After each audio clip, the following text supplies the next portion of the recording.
Not that long ago, I looked at a few live-action adaptations of one of the most popular anime and manga series in America, Dragon Ball.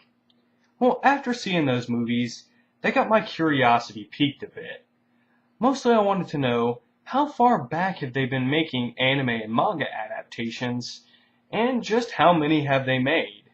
And quite frankly, as far as how far back they go, the answer may surprise you, as with today's review, Lupin III, Strange Psychokinetic Strategy.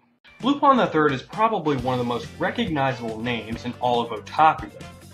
Most American audiences probably weren't introduced to Lupin until the second anime series aired on Adult Swim, back in the days when the name Cartoon Network actually meant something. But what most people don't know is that Lupin has been around since the mid to late 60s, where it started out as a popular adult manga by the author Monkey Punch. It was so popular that it got an anime series directed by little-known upstarts Isao Takahata and Hayao Miyazaki, who would later go on to start Studio Ghibli. Now, during a brief sabbatical, they released this live-action adaptation in 1974.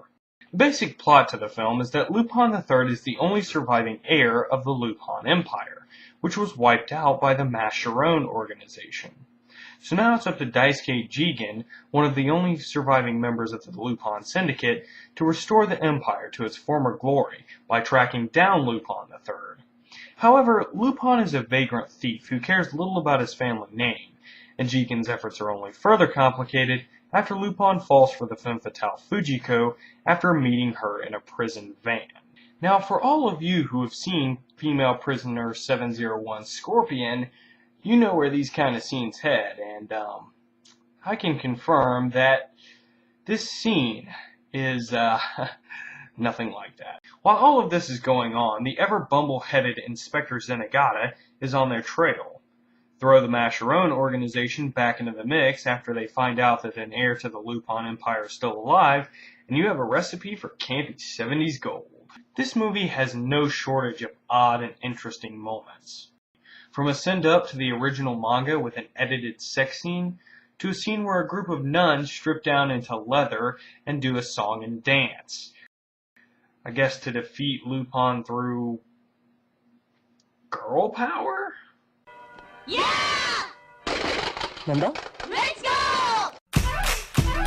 All the single ladies, all the single ladies, all the single ladies, all the single ladies, all the single ladies, all the single ladies, all the single ladies. Now put your hands up. The humor is no surprise to people who've seen the second series. It's crude, it's irreverent, but boy can it be a lot of fun. It's got all these nice little underhanded references, from Mission Impossible exploding videotape gags to Benny Hill style montages. I think what should tell you that this movie is not going to be for everyone is that in the first 20 minutes of the film, there's a gay joke, a joke about cops checking out deceased naked women, and flashbacks of Lupin lifting up nuns' skirts as a boy. One thing that definitely hampers this film is a lack of focus. The movie's called Strange Psychokinetic Strategy, but what the hell does psychokinetics have to do with this story at all? I mean, they occasionally mention psychokinetics, and they don't really do much in the way of psychokinetics. But if that's the way they decide to explain Lupin's powers, then I haven't seen a worse cop-out since mitochondria gained the power to give people force powers and, make them adept with lightsabers. The movie never bothers to go into much detail about them, and the treasure that supposedly unlocks these strange psychokinetics in people isn't introduced until well over an hour into the movie. In the series, it's more about the capers and the incredibly complex way Lupin pulls them off. In this, it's more about just goofing off and giving Lupin these weird powers, like the ability to constantly lose his pants, and the ability to appear in poorly edited shots. By the way, I have a few minor insignificant questions here. What kind of strange part of Japan are they in that features a giant thumb sculpture in a hotel? Why does that hotel room have a telescope mounted to the ceiling? How many hotels in Japan have these? And last but most importantly, is it safe to touch that telescope without rubber gloves and a black light?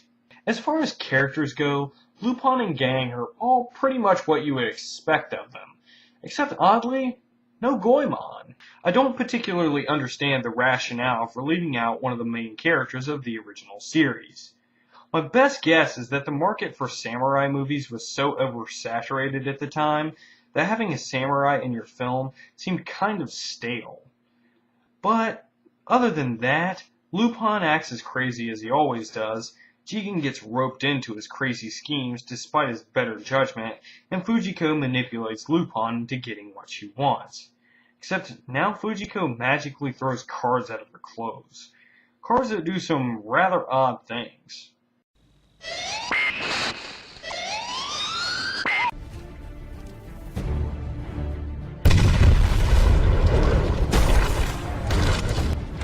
Okay, so I made that last one up, but you get the idea.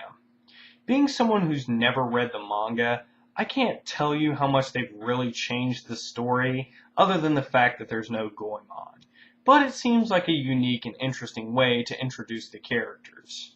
Now, I would have done a plot-by-plot synopsis, but I feel like this movie is more like a series of long sketches than it is a cohesive unit. Overall, though, I would say this movie is a blast to watch. It's not the same so bad it's good that Dragon Ball The Magic Begins is, but it's got its own merits as a film. If you're a fan of the Lupin of cheeky misdeeds, this is right up your alley. But if you're someone who's not really familiar with the series, I don't know how much appreciation you would really have for it.